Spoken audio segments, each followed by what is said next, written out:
aspectos que se pueden tocar.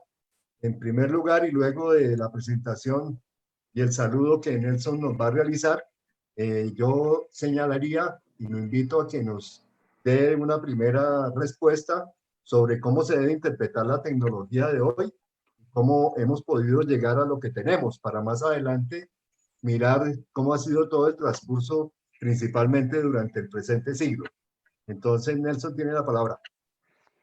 Buenas noches, muchas gracias por asistir. Espero que la charla que realicemos en esta noche sea de su agrado y sirva para sentar las bases para un análisis crítico de lo que es la tecnología y la implementación de ella, no solamente en el país, sino en el mundo entero.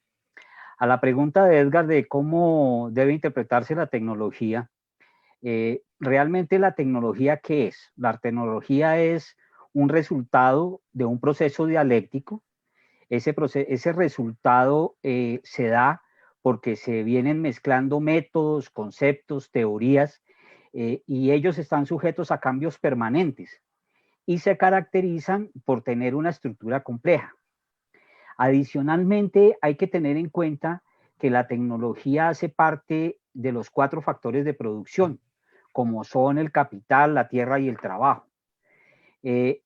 La tecnología es una respuesta al deseo humano de transformar el medio en donde vive y obviamente lo hace porque quiere mejorar su calidad de vida.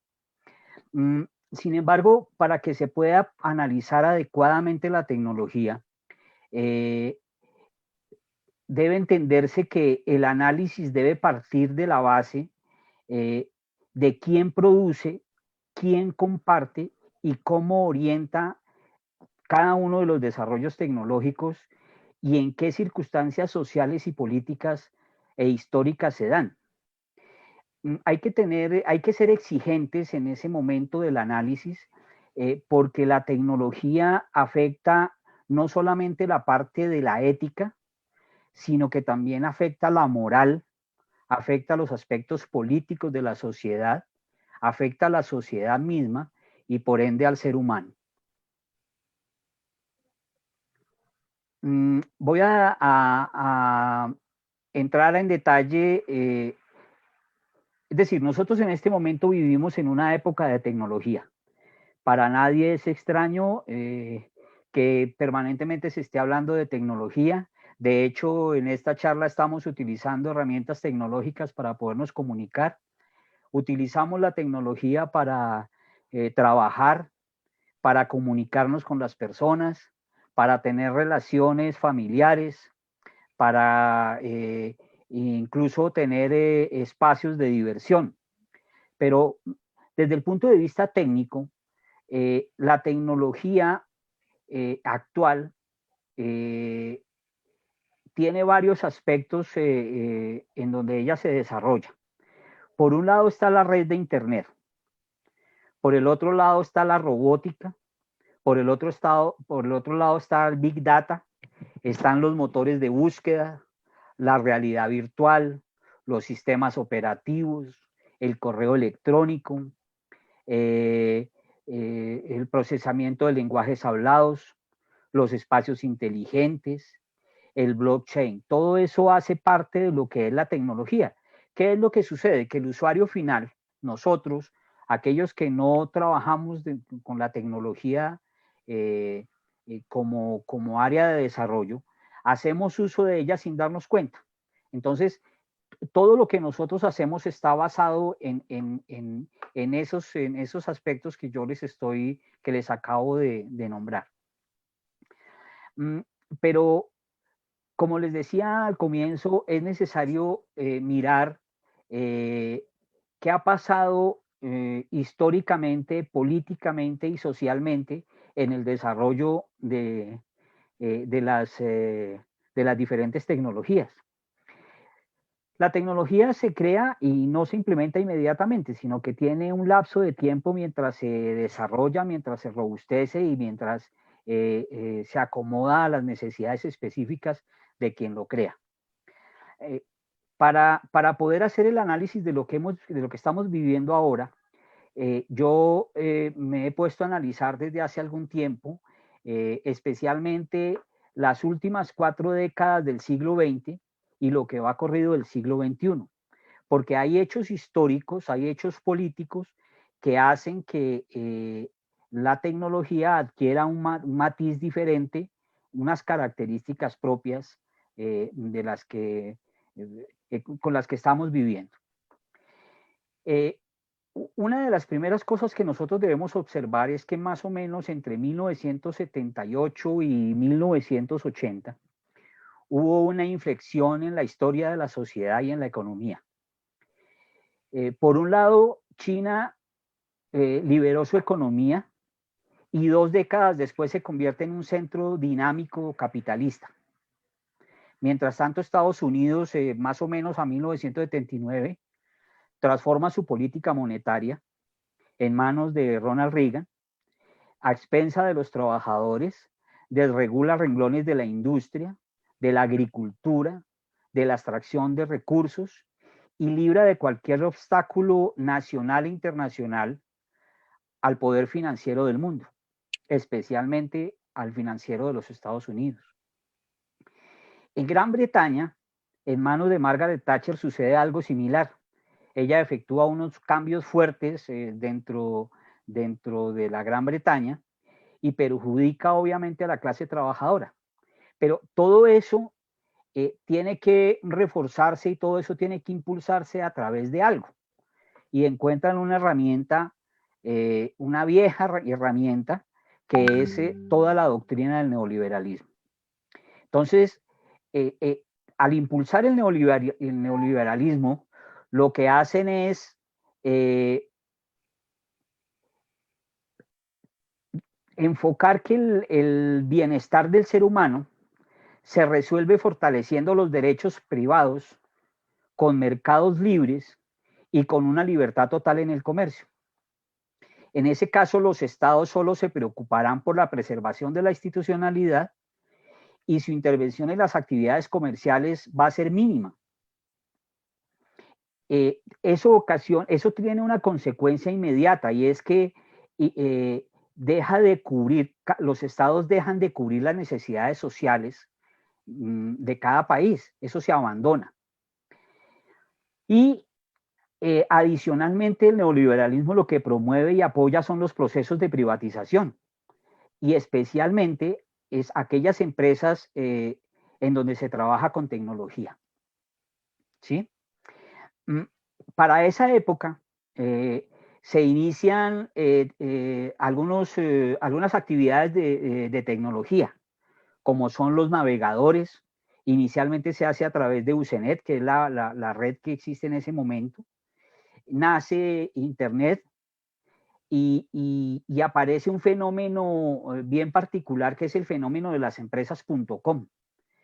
Es interesante analizar esto porque me refiero a las empresas.com, porque eso crea un boom en las bolsas.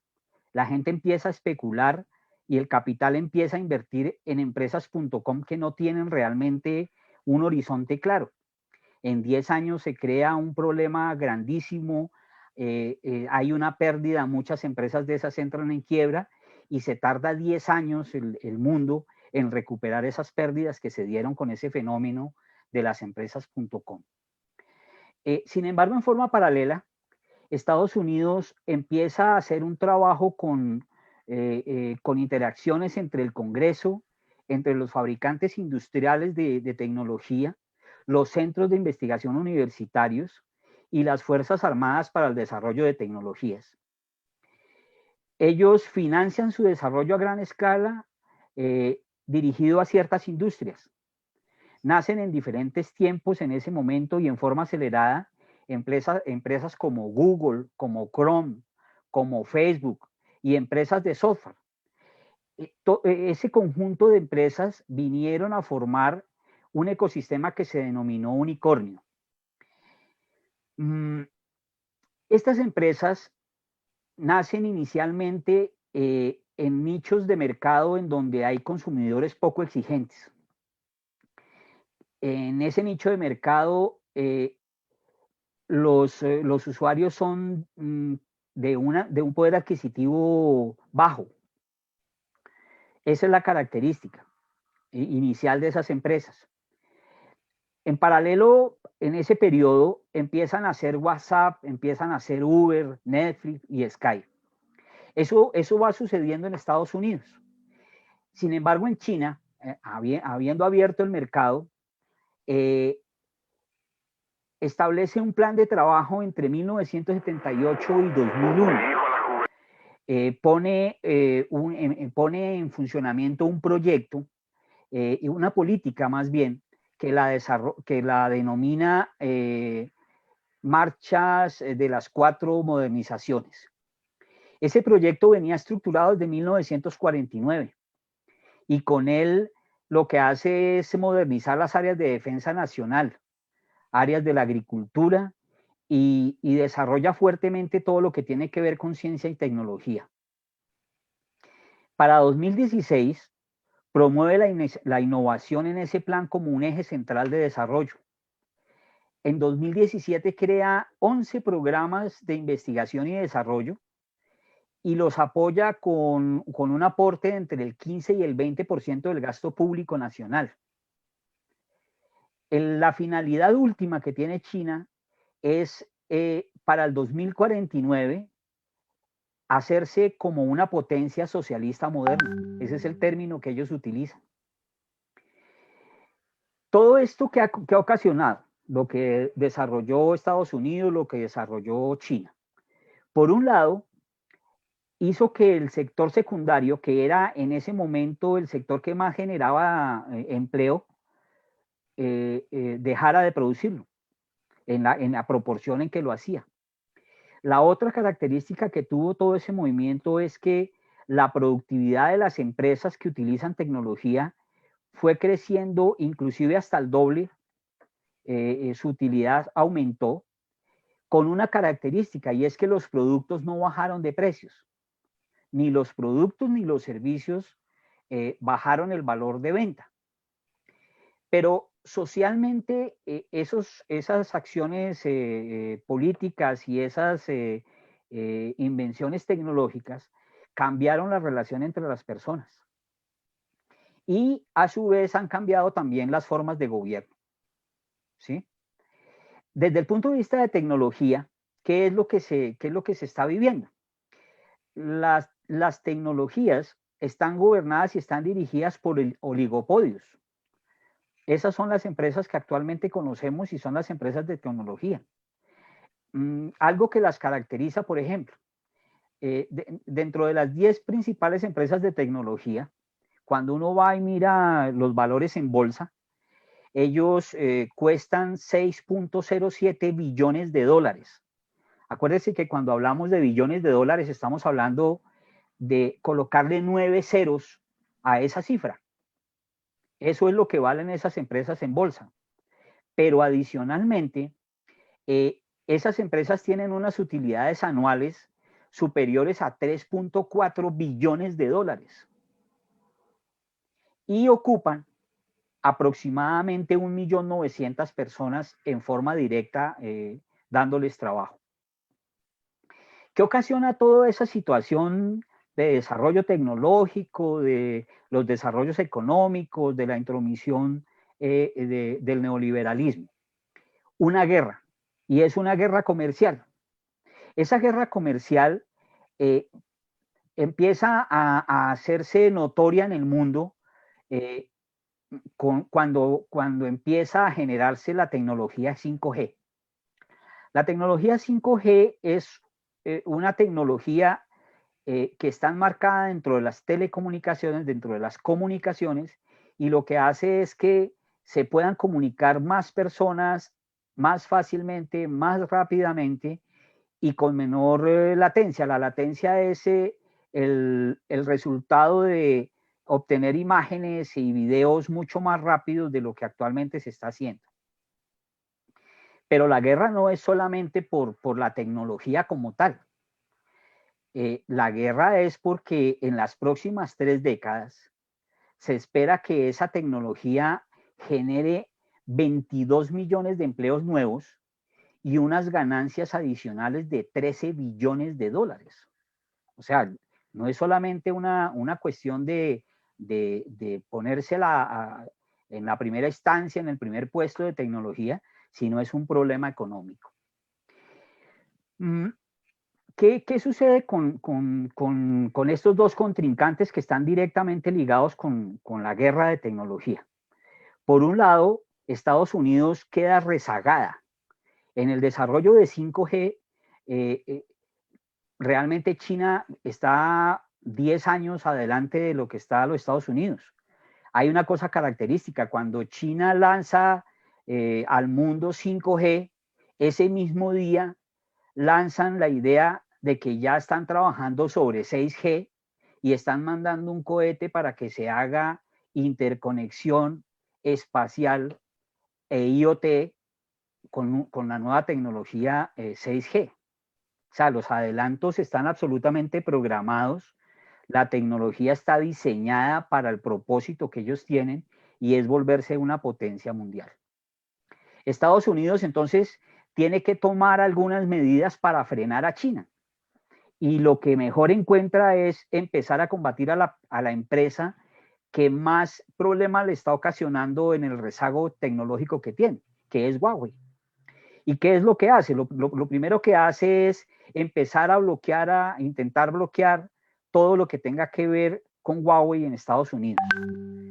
Primero es el software, segundo son los equipos, tercero es coger a los proveedores y bloquearlos para que no les entreguen los implementos que ellos necesitan. Y eso es una pelea que es supremamente larga, pero que además están paradas sobre el hecho de que Estados Unidos dice que no es el problema que ellos estén atrasados, sino el problema es que China se está robando a través del Partido Comunista Chino la información de la gente. Y pues eso tiene una connotación absolutamente baja, es una forma muy ruin de atacar a la tecnología. Sin embargo, Estados Unidos no comenta, por ejemplo, que hay empresas, y son empresas patrocinadas por Trump directamente, que están diseñadas para hacer, para robar información. Y empiezan entonces a hacer cosas como la ley AC. Esa ley es puesta el año pasado y es una ley que dice que todas las bases de datos del mundo pueden ser inspeccionadas por los Estados Unidos, bajo el pretexto de que ellos pueden estar investigando a muchas personas y esas personas pueden ser delincuentes. Pero lo que hacen realmente es entrometerse en todas las bases de datos del mundo. Porque aquí viene algo que es importante y es que toda la tecnología tiene varias características. Una es que o se desarrolla o trabaja bajo la red de Internet. Pero adicionalmente, cada una de ellas para su ejecución tiene algo que es importante en este momento, que es muy valioso, y son los datos. Entonces empiezan a crearse cosas como las Big Data. Ya no era lo que era al principio, que eran bases de datos parciales en cada empresa, en cada estado, sino que ya son bases de datos absolutamente gigantescas, que llevan a otro problema. Y ese es otro problema que empieza a atacar a Estados Unidos y empieza a atacar a China por eso. Y es dónde almacenan esos datos. Entonces se empieza a crear una nueva ley. Esa ley en este momento la están armando. Es una ley que dice, que habla de la red limpia. Entonces empiezan a controlar, quieren controlar los canales de comunicación, los centros de datos, las formas como se manejan y se estructuran las bases de datos. Quieren tener absolutamente control de todo. Y obviamente pues buscan a sus aliados bajo el pretexto de que China se está robando la información del mundo y que ellos tienen que controlarla. Bien, ¿cuál es los peligros reales de la tecnología? Hay unos aspectos que toca directamente al ser humano. Por un lado es la seguridad de la información, pero durante mucho tiempo las personas que venimos trabajando en tecnología le decíamos a la gente, oiga, mire, cada vez que usted acepta un contrato con Google, cada vez que usted acepta un contrato con con WhatsApp, usted no está leyendo lo que le están diciendo. Y ahí usted está autorizando a que le lean sus correos, a que tengan toda la información suya. Entonces usted ya es un producto. Usted no es un usuario, sino es un producto de esa tecnología.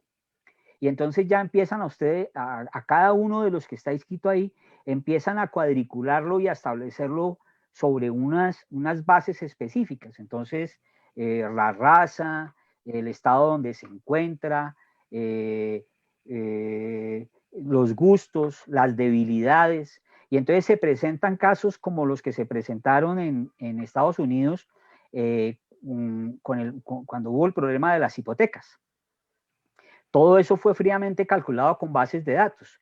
Hay un libro muy interesante que se llama Las matemáticas, armas de destrucción matemática, perdón, en donde una de las científicas de las bases de datos denuncia cómo ella fue parte del desarrollo de esas bases de datos, en donde buscaban gente que no tuviera capital para comprar vivienda. Sin embargo, los bancos le asignaban unos créditos para que la comprara, a sabiendas de que ellos en pocos años, en pocos meses, iban a ser unas personas que no pagaban, pero se aseguraban de que ellos firmaran unos contratos con aseguradoras para que al final, cuando estaba el problema, no solamente el banco que prestaba para comprar la vivienda se quedaba con la vivienda por el no pago, sino que además hacía cobro del contrato que había firmado la persona para asegurarlo, del seguro.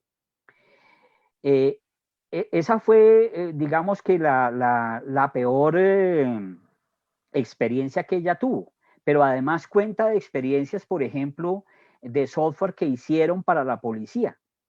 Empezaron a meter información de los delincuentes y entonces cada vez que hacían consulta de un perfil de un delincuente, entonces siempre resultaba siendo negro y siempre resultaba siendo pobre, porque ellos metían toda la información y se empezaba a trabajar con algo que se viene trabajando actualmente y es toda la parte de algoritmos. Los algoritmos son esas relaciones que hacemos los programadores en donde juntamos varias variables y bajo esas variables se hace un estudio, se hace un análisis y se hacen análisis predictivos. O sea, ¿qué puede suceder si? ¿Qué va a pasar si?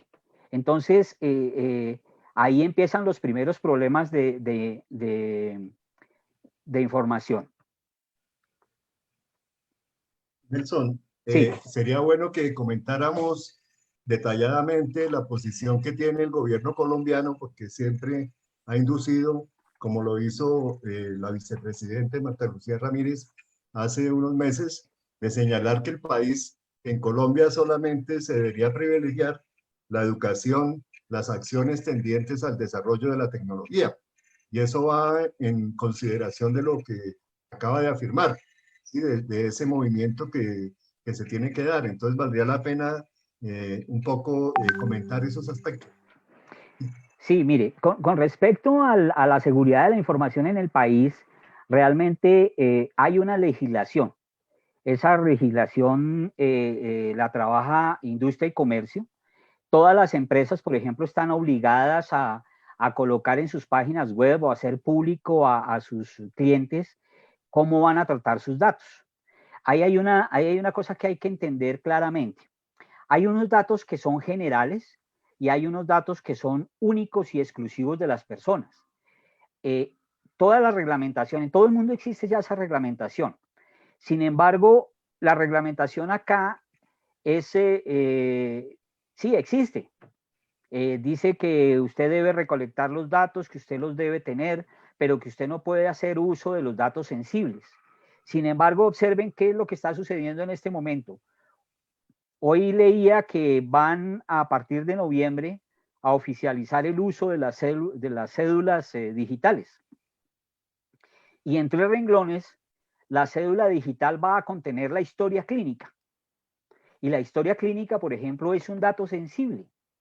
Entonces el Estado colombiano realmente es muy pobre en la concepción de la seguridad de los datos, pero adicionalmente se han presentado casos ya de robo de información, como fue el caso de la FORI, que con Fedegan recolectó la información que tenía el DANE sobre los ganaderos y cogió absolutamente toda la información. Nombres, fincas, cantidad de cabezas, tipo de cabezas, proyección, ventas, y eso ellos lo están manejando a diestra y siniestra cuando esos son datos sensibles. Entonces, sobre el manejo de la información, sobre la seguridad de la información que en el país estamos muy lejos. Es importante notar acá, por ejemplo, que Europa viene teniendo una guerra comercial con Estados Unidos con respecto a eso.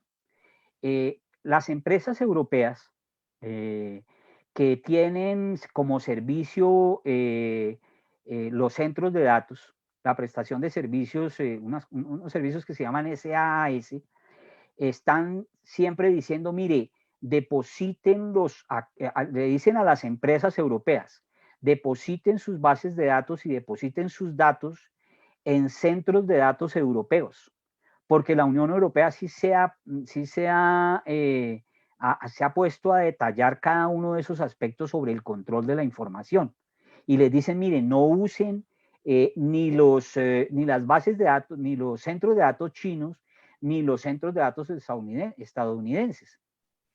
Porque resulta que esos datos, la ley AC que promovió Trump, dice palabras más, palabras menos, que usted puede hacer uso de los datos de cualquier persona, independiente del país en donde se encuentre, siempre y cuando tenga los datos almacenados en empresas norteamericanas. Es decir, cualquiera de nosotros que tenga una cuenta de Gmail, que utilice Google, que tenga sistemas de comunicación, todos los sistemas están entregando esos datos a las empresas y al Estado norteamericano. ¿Sí? Bien, ¿qué otro peligro hay con respecto a la tecnología y su aplicación actual? Dentro de los desarrollos que yo les hacía mención hace un tiempo, estaba, por ejemplo, todo lo que tenía que ver con los robots. Los robots han tenido desde su inicio dos tipos de trabajo desde el punto de vista legal. Uno es la ética de los constructores de los robots y otra es la ética de los robots mismos. Porque el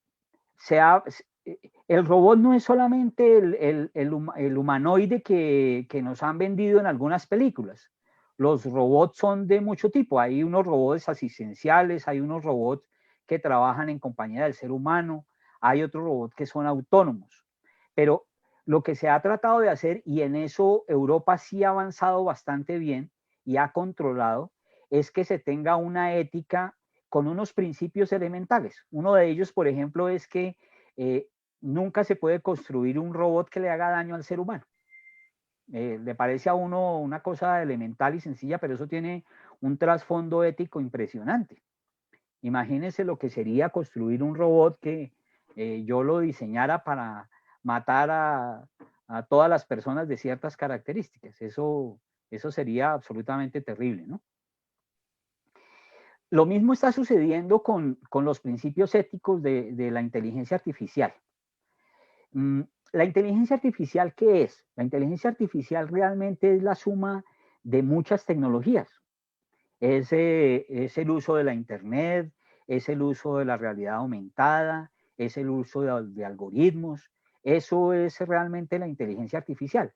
Pero la pretensión de la inteligencia artificial tiene unos principios éticos a partir del hecho de que usted debe generar inteligencia artificial siempre y cuando no afecte al ser humano. Sin embargo, más adelante vamos a hablar un poco de eso. En este momento, todos los productos de inteligencia artificial están siendo absolutamente avasalladores con el ser humano. Y nosotros no nos hemos dado cuenta de eso. un caso pequeño y elemental. Fíjense ustedes, cuando uno se levanta, lo primero que hace es consultar su correo o haber programado la hora de levantarse, ¿cierto?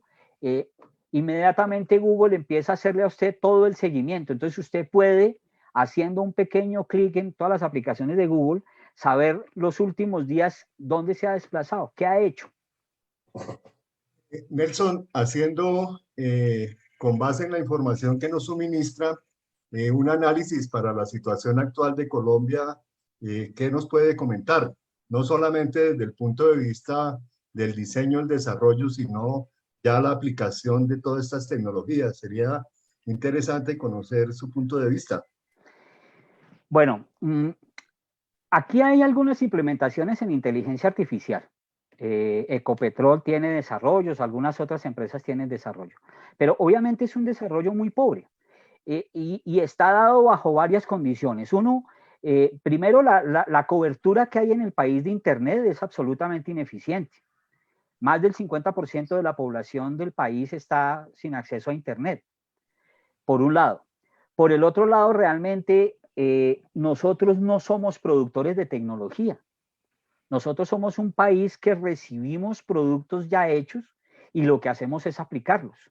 Ahí entramos en una desventaja total. Nosotros siempre nos hemos preocupado por qué. Mire, nosotros no estamos en desacuerdo con los desarrollos tecnológicos. Nosotros sabemos que los desarrollos tecnológicos benefician a la sociedad y benefician al ser humano. El problema es que en ningún momento el Estado ha hecho contratos en donde se haga énfasis en una transferencia de conocimiento. Entonces, al no haber transferencia de conocimiento, lo único que nosotros somos unos repetidores de algo que ya se ha hecho. Pero algo aún más triste es que el punto 0,67 del PIB se adjudica para los desarrollos de investigación y desarrollo. O sea, nada. Comparémoslo con Corea, por ejemplo. Corea tiene una participación del PIB del 20%. Brasil tiene una participación del 3.7%. Nosotros tenemos escasamente el 0.67. Eso ha aumentado en los últimos años. Hemos llegado al récord del 0,67. Pero adicionalmente hay otra cosa. En el país no existe una política para que haya una relación entre los centros de investigación y el desarrollo del Estado. Las universidades, muchas universidades, la Distrital, la Universidad de Antioquia, la Universidad Nacional en Bogotá, tienen centros de investigación, pero muy poca la relación del Estado en donde le dice, oiga, venga, mire, desarrollemos esto. Eso no se está dando. Además, hay otra cosa.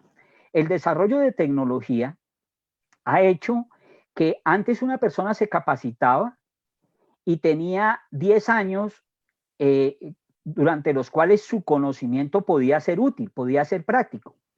Los desarrollos tecnológicos actuales han hecho que eso haya cambiado y ahora el conocimiento que se adquiere sirve escasamente para los próximos 5 años.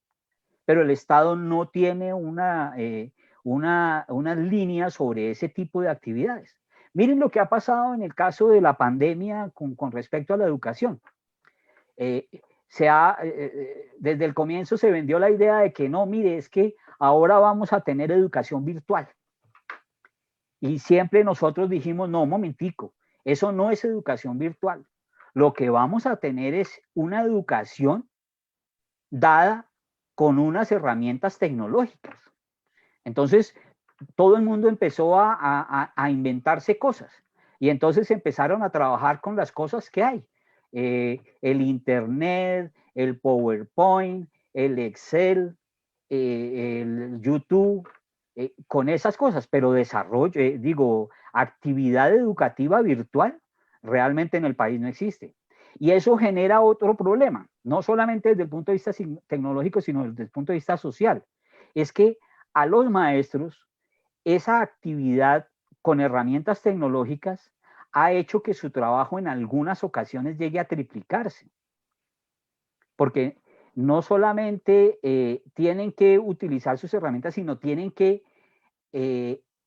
primero, hacer uso de las herramientas propias. Las universidades, en el mayor de los casos, no les han proporcionado las herramientas. Entonces, cada docente tiene que valerse de los medios que tenga. Segundo, los estudiantes han tenido también el problema, porque hay estudiantes, especialmente en las universidades públicas, que son de estrato 1, 2 y 3, que no tienen los accesos a Internet. Los muchachos muchas veces no, en su gran mayoría, los trabajos que hacen de Internet los vienen a hacer a la universidad, en donde hay unas salas de computación y ahí pueden trabajar. Entonces, ¿qué ha sucedido? Los muchachos vienen recibiendo clases por medio de un teléfono, con un plan de datos, con unos computadores prestados. La Universidad Nacional, recuerdo haber leído, hizo algún plan para comprar unas tablets y entregarse a los estudiantes para evitar la deserción de los estudiantes. Fíjense en las connotaciones que eso tiene. Pero una política estatal, una política que diga, hombre, mire, vamos a trabajar sobre la base de investigación, de desarrollo, ciencia y tecnología, no existe. No existe. Bien, otro aspecto que hay que mirar en la parte del peligro de la tecnología es la intromisión que ha tenido la tecnología en las campañas políticas.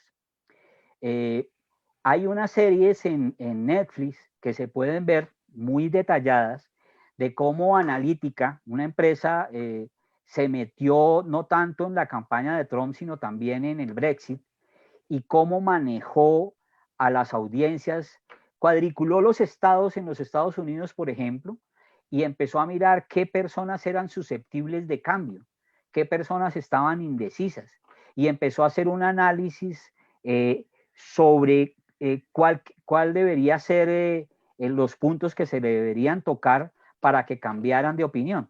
Algo similar pasó acá con el proceso de paz. Recuerden ustedes cuando se dijo que se iba a hacer una cartilla para trabajar con todas las políticas LGTBI, y después a raíz de unas fake news, de puras mentiras, empezaron a crear otras cosas falsas, que las FARC iban a tomar el poder, que se había convenido que se iba a tomar el poder poco a poco. O sea, para eso se ha utilizado también la tecnología. Recuerden que en el caso de Analytica también está metido el exalcalde Peñalosa, ¿no? Eso salió en la página, nunca se profundizó sobre el tema, pero ellos hicieron un trabajo para la campaña de él en la época de la alcaldía. Obviamente, en Costa Rica también se hizo ese trabajo, y ustedes conocen todo el lío que hubo con Analytica y todo lo que internacionalmente se ha trabajado sobre eso, ¿no? También hay unos videos, unas series en Netflix, en donde se puede ver, porque la gente, los mismos científicos de datos, los mismos diseñadores de los algoritmos se dieron cuenta de lo que estaban haciendo y decidieron hacerlo público. Y Nelson, sobre esos aspectos sería interesante que nos dieras alguna opinión sobre la forma en que estas tecnologías y su uso se han aprovechado como un medio de estrategias de control, y las formas como se está desarrollando actualmente el poder. Tenemos en este momento el gobierno con una serie de políticas que está cada vez siendo mucho más autoritarios, copando los espacios de la opinión pública, y entonces sería bueno desde ese punto de vista de la tecnología mirar algunos aspectos de esas estrategias de control y de esta difusión de noticias falsas en medio y en el panorama fascista que está desarrollando el gobierno actual. Sí, mire, hay una cosa que es bien importante acá, y es, por ejemplo, todo lo que tiene que ver con el trabajo en biometría. La biometría es la medición, es el análisis de rostros, es todas las cámaras de seguridad que están instaladas en todas partes del mundo. China, por ejemplo, tiene absolutamente control en todas las ciudades. Eso lo trabajan ellos fácilmente, tienen identificado a toda su población, saben exactamente quién es. Eso afecta directamente al primer tema que habíamos trabajado, que es la seguridad y todo lo que es los datos personales. ¿Cuál es el problema de fondo de eso? que es que cuando usted tiene esa identificación, digamos que uno lo puede ver desde dos puntos de vista. El primero es que si se tuviera un control y si el Estado fuera realmente un Estado social de derecho y fuera un Estado dedicado al beneficio social, uno dice, bueno, chévere que tengan esa información porque van a saber exactamente qué es lo que necesitamos y qué es lo que estamos haciendo. Pero cuando se dan casos, por ejemplo, como la persecución del DAS, la persecución del ejército que denunciaron este año, uno se da cuenta que ese es uso de tecnología, pero para cosas adversas a su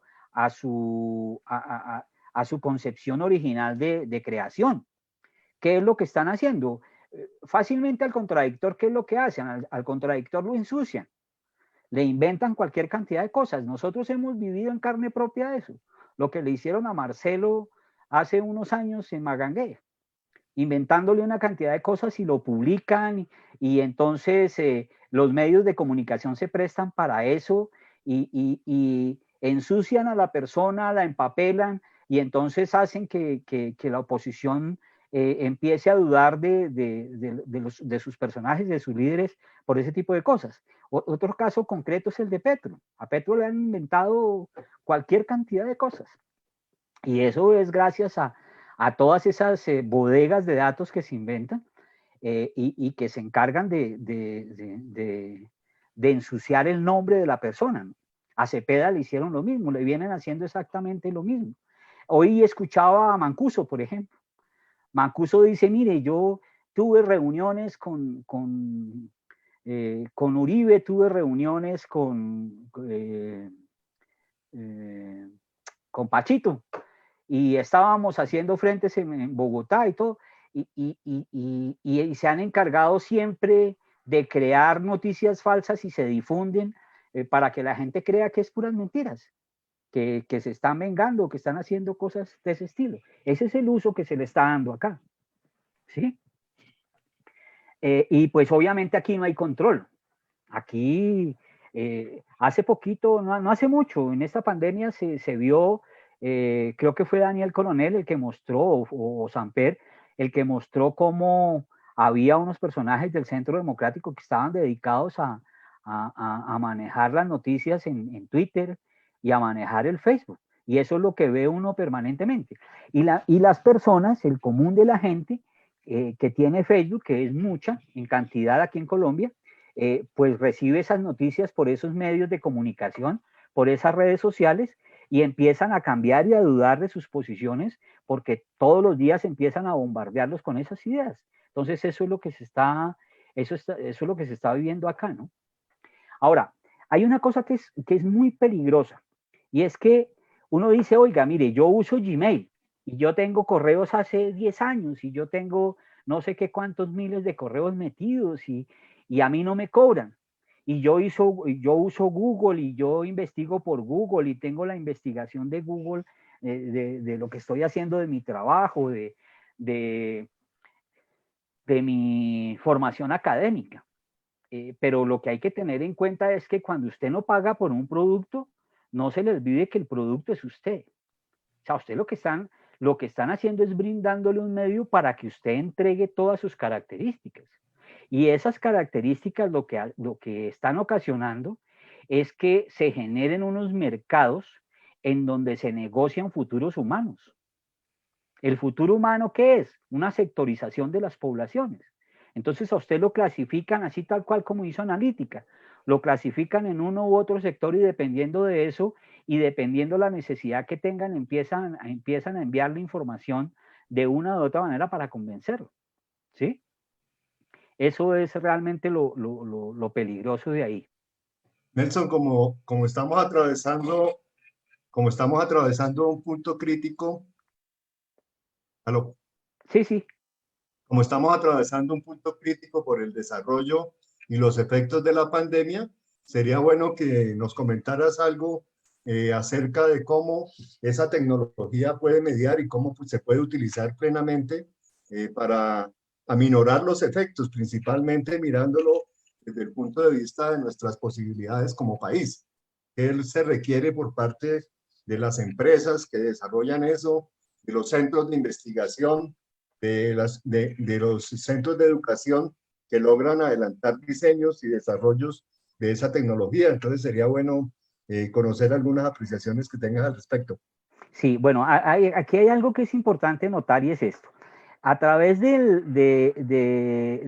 los meses que hemos vivido en este año y ocasionado directamente por la pandemia, ¿qué es lo que se ha visto? Primero, es un cambio de la forma y de la relación de trabajo.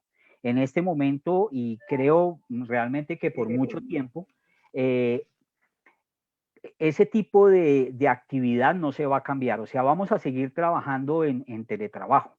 Vamos a seguir efectuando, haciendo funciones de teletrabajo. Escuchaba hace poco, por ejemplo, que Ecopetrol, que tenía una sede ahí en la 13 con 39, entregó el edificio y le dijo a toda la gente, mire, hasta dentro de un año nos volvemos a ver. Mientras tanto, todos van a trabajar en la casa. Eso está sucediendo en todas partes. Pero acercándome más a la pregunta que usted me hace, Edgar, ¿qué sucede? Si uno lo mira desde el punto de vista tecnológico, lo adecuado es que usted como Estado tenga mi información para que sepa yo cómo estoy desde el punto de vista de salud, ¿cierto? Eso digamos que es bueno. Por eso insisto en que per se la tecnología no es mala. Lo que es malo es la intención con lo que se hace. ¿Cuál es el problema? A Claudia le pasó eso. Claudia montó una app, un software para la pandemia en Bogotá, pero eso inmediatamente se le cayó porque eso contradecía las normas que están con la Superintendencia de Industria y Comercio. Entonces, igual pasa acá. No se puede hacer una recopilación de datos porque hay un dato sensible que es la salud, un dato sensible que es la historia clínica. Entonces, como no hay regulación y la salud está privatizada, el riesgo de que esa información se haga pública es enorme. ¿Qué ha sucedido en el área de la medicina, por ejemplo? La mayoría de los médicos de las EPS están haciendo consultas telefónicas. Son muy poquitas las consultas presenciales, ya cuando se requiere para casos específicos de cirugías. Sin embargo, sin embargo, aquí en Colombia ya hay desarrollos de robots para hacer operaciones. Esos desarrollos se vienen haciendo ya, y ya están en Colombia, se están haciendo cada vez más populares, pero obviamente eso tiene unos costos. Y ese tipo de servicios no llega a las a la gente que tenga la EPS normal, llega a la gente que tenga las prepagadas. Entonces, ahí hay un problema, no desde el punto de vista tecnológico, porque la tecnología serviría para eso, sino desde el punto de vista social y político, porque no está, la construcción del esquema de salud no está enfocada a ese tipo de prestación de servicios. Ahora, si se trabaja sobre la base de lo que dice la vicepresidenta, oiga, mire, empresa, contrate ingenieros de 2 horas, porque no se necesita más, pues ahí sí, pues apague y vámonos, esto no hay nada que hacer. Hace unos días escuchaba a un camarada campesino diciendo algo que es muy importante y que quería yo reforzar en esta charla, y es que si nosotros no acabamos con el capitalismo acaba con la humanidad, y eso es lo que se está dando. Eso es lo que se está haciendo. En este momento se están construyendo modelos que predicen nuestras acciones, predicen qué vamos a hacer, pero además se está trabajando con la psicología de la persuasión. Lo que están haciendo es haciendo un hackeo de la mente humana. Están verificando las debilidades del ser humano para poderse meter por ahí y poder hacer lo que necesitan hacer y lo que quieren hacer. Ese es un problema muy serio. Ahora, mediante el psicodata, que es la recolección psicológica del comportamiento del ser humano, lo que se pretende indiscutiblemente es la manipulación del individuo. Eso es lo que se está sucediendo. Pero hay cosas todavía más graves. Resulta que hay un índice de calidad de vida digital. Es una actividad que se hace a nivel mundial. ¿Qué se mide ahí? Se mide la accesibilidad a Internet, se mide la calidad de Internet de los países, la infraestructura electrónica, la seguridad electrónica y el gobierno electrónico. Se hizo un análisis de 85 países. Con eso se estaba cubriendo el 81% de los países del mundo. Colombia ocupó, entre los 85 países, ocupó el puesto 83. Solamente superamos a Honduras y superamos a Nigeria. Entonces, calcule el atraso tecnológico que nosotros tenemos. Esas son las cifras que entrega la misma derecha, el mismo capitalismo. Eso no nos lo estamos inventando nosotros. Nosotros tenemos en este momento en Colombia 24.3 millones de conexiones a Internet, sumadas las conexiones fijas y las conexiones de móvil 4G. Y hay 23.8 millones de personas que no tienen ese acceso a Internet.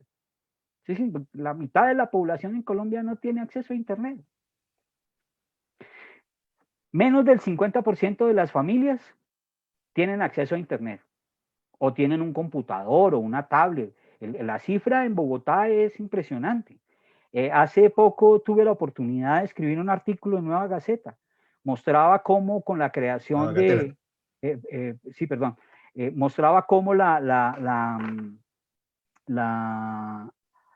relación, la creación de la Agencia Analítica de Datos va a tener unos serios problemas con respecto al almacenamiento de datos, con respecto al control de los datos y con respecto a la contratación con las empresas, porque eso se va a privatizar. Eso puede ser ese modelo medio que está tratando de implementar el centro, las ideas de centro no son convenientes, porque aquí lo que hay que impulsar es que haya un desarrollo científico y tecnológico, y que si se recibe un refuerzo de los entes externos, se requiera que haya que se ceda el conocimiento para que haya un desarrollo nacional. Y aparte de eso, aparte de toda esa circunstancia, entonces no hay ningún acuerdo con centros de investigación. Aquí eso no se tiene en cuenta. Los muchachos hacen su carrera, se especializan, hacen un doctorado, y cuando se van a presentar al trabajo tienen que esconder parte de su capacitación para poder ser contratados. Cuando eso debería el Estado recoger todos esos doctorados, todos las personas que están capacitándose en el exterior, y fortalecer esos modelos de investigación y desarrollo. Eso no se está haciendo acá. Y esos son problemas muy serios. Sí. Ahora, el otro atraso que tiene Colombia. Nosotros, en la última información que da el Ministerio de las TIC, nos está diciendo que hacia inicio de 2023 estamos empezando a trabajar con las plataformas de 5G. Imagínense, 2023, cuando China estaba desarrollando ya cosas en 6G. Pero adicionalmente hay otro problema ahí. Estamos haciendo nosotros una investigación con respecto a lo que se viene trabajando con 5G. A 5 empresas se les asignó la posibilidad de hacer los pilotos. Y ustedes van y ven, hay una empresa muy particular para mí, una empresa que está en Sucre. Uno va y mira las páginas web de ellos y están dedicadas todas a Jehová. Eso no le cabe a uno en la cabeza. Esos son riesgos. Yo creo que he tocado varios aspectos ya. He podido llegar a aclarar un poco lo que es realmente la respuesta a la pregunta de la charla que yo propuse, que es la magia de la tecnología disminuye la libertad humana. Y creo que ahí hemos llegado a algunas conclusiones. Sí, Nelson, muchas gracias por su participación. Creo que es necesario unas palabras de despedida, agradeciéndole la charla de tanta calidad que hemos tenido, y obviamente que tantos temas que se desprenden de esto, pues será oportunidad en próximas charlas para desarrollarlos. Entonces, quisiéramos tener la despedida. Vale, no, muchísimas gracias a todos los asistentes, a los que soportaron el tiempo de la comunicación, y pues obviamente hay siempre alguna dificultad en cuanto a lo que es separar el conocimiento tecnológico y la parte del desarrollo de tecnología desde el punto de vista social y político, pero espero haber cumplido con lo propuesto. Muchísimas gracias a todos y no sé si haya de pronto preguntas, con mucho gusto para tratarlas. Sí, habían algunas, pero creo que con la intervención se respondieron, porque una buena parte estaban en torno a la disputa que había entre Estados Unidos y China en este momento, y también lo relacionado con, dijéramos, el uso de esas tecnologías para minorar y aplacar todos los impactos que hay en la pandemia. Bueno, antes de acabar, entonces quiero expresar que nosotros, el Partido del Trabajo de Colombia, nos solidarizamos y rechazamos las amenazas permanentes que contra los compañeros del Comité Ejecutivo de FECODE y en general del cuerpo profesional se están haciendo.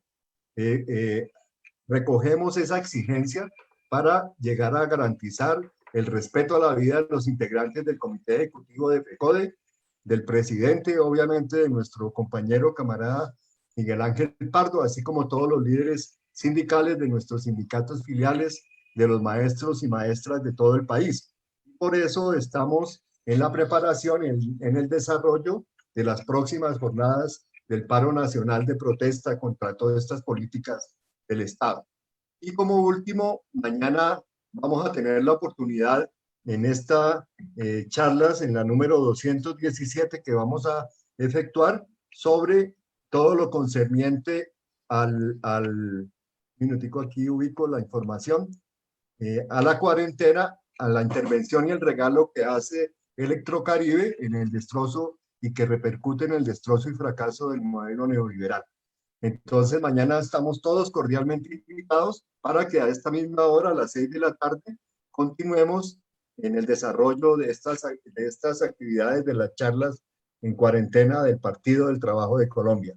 Reitero nuestros agradecimientos a Nelson, así como también el esfuerzo que hace tanto César, Natalia y Raúl, que son los responsables y los que nos pueden con su trabajo desarrollar y poder desarrollar todas estas charlas en cuarentena del Partido del Trabajo de Colombia. Les deseo una feliz noche y que nos sigan acompañando en estas actividades del Partido del Trabajo de Colombia. Por favor, nos cuidamos mucho para que podamos seguir en esta lucha y lo que nos proporciona el movimiento que estamos nosotros haciendo parte de él. Muchas gracias.